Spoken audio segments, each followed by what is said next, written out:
Estas fueron algunas de las causas sobre la Guerra Fría. La oposición ideológica entre el sistema comunista y unipartidista dirigido por la Unión Soviética y el sistema capitalista y multipartidista encabezado por Estados Unidos y las potencias europeas occidentales. El sentimiento anticomunista que se extendió por Europa y Estados Unidos a partir de la Revolución de 1917 y del estallido de la Guerra Civil China entre comunistas y nacionalistas en 1927. La propaganda anticapitalista en la Unión Soviética que identificaba a Estados Unidos y sus aliados como peligro imperialista y burgués. El derrumbe de Europa Occidental como potencia mundial, luego de la devastación provocada por la Segunda Guerra Mundial, lo que llevó a la afirmación como superpotencias de Estados Unidos y la Unión Soviética. Los dos países que lideraron la victoria frente a los nazis. La ocupación soviética de los territorios de la Europa del Este, previamente conquistados por los nazis, que tras su liberación por el Ejército Rojo quedaron bajo el control de la Unión Soviética a través de gobiernos comunitarios locales y del mantenimiento de tropas soviéticas. La creciente injerencia estadounidense en Europa, fruto de su protagonismo en la Segunda Guerra Mundial y de la aplicación del Plan de Marshall en la posguerra, un programa de ayuda y financiamiento para la recuperación económica europea. Los países que estaban bajo hegemonía soviética rechazó la ayuda del Plan Marshall y la Unión Soviética consideraba un instrumento del imperialismo estadounidense. Estados Unidos creó la Alianza Militar de OTAN en 1949, con el objetivo de frenar la influencia soviética en Europa. La Unión Soviética respondió a la creación de esta alianza con el establecimiento del Pacto de Varsovia en 1955.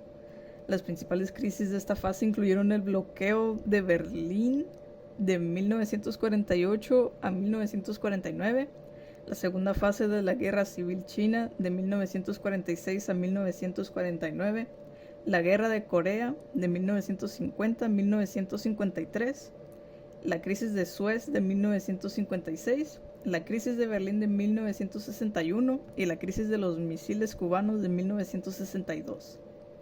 La Unión Soviética y Estados Unidos comenzaron a competir por la influencia en América Latina, Oriente Próximo y los estados recién descolonizados de África y Asia, donde el comunismo tenía gran fuerza y donde se vivieron conflictos como Emergencia Malaya o la Guerra de Indochina.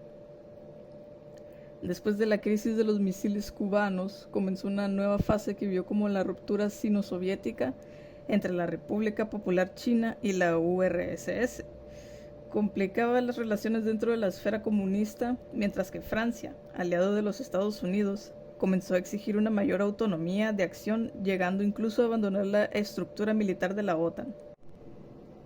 La URSS invadió a Checoslovaquia para reprimir la Primavera de Praga de 1968, mientras que Estados Unidos experimentó una agitación interna del movimiento de derechos civiles y oposición a la guerra de Vietnam. En las décadas de 1960 y 1970, un movimiento internacional por la paz se arraigó entre los ciudadanos de todo el mundo. Se produjeron movimientos contra las pruebas de armas nucleares y por el desarme nuclear, con grandes protestas contra la guerra. En la década de 1970, ambos comenzaron a hacer concesiones para la paz y la seguridad, marcando el comienzo de un periodo de distensión o detente que vio las conversaciones estratégicas de limitación de armas y las relaciones de apertura de los Estados Unidos con la República Popular China como un contrapeso estratégico para la URSS. Simultáneamente, los Estados Unidos desarrolló la doctrina de la seguridad nacional para prevenir la expansión del comunismo y promover en América Latina, a través del Plan Cóndor, la instalación de dictaduras militares que reprimieran mediante el terrorismo de Estado los movimientos políticos, sociales, sindicales y estudiantiles de sus poblaciones. Estas son algunas de las consecuencias de la Guerra Fría.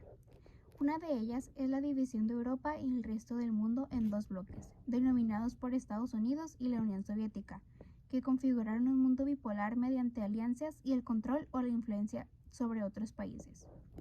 Otra es la carrera armamentística y espacial, en la que cada potencia invertía recursos para superar a su adversario en el desarrollo de armamento convencional y nuclear, y en la exploración del espacio exterior, lo que derivó en importantes innovaciones tecnológicas usadas también en la vida civil. Otra fue la amenaza nuclear, que difundió el miedo a una guerra atómica de efectos devastadores. Una guerra de este tipo estuvo a punto de estallar durante la llamada crisis de los misiles de Cuba en 1962. Otra fue el estallido de conflictos, guerras y golpes militares entre otros países. Otra fue la ruptura entre China y la Unión Soviética. A partir de la década de 1960 y la división del mundo comunista entre las vertientes soviética y maoísta, esta permitió un acercamiento importante entre Estados Unidos y China durante la década de 1970. Otra de sus consecuencias fue la reconfiguración del poder mundial tras el derrumbe de la Unión Soviética en 1991. Cuando Estados Unidos se convirtió en la única superpotencia del mundo y la OTAN se amplió con la adhesión de países que habían abandonado el comunismo. Y por último, la desilusión ideológica de sectores de izquierda ante la derrota soviética, la idea generalizada de que el comunismo había fracasado y la consolidación del capitalismo a nivel mundial a fines del siglo XX.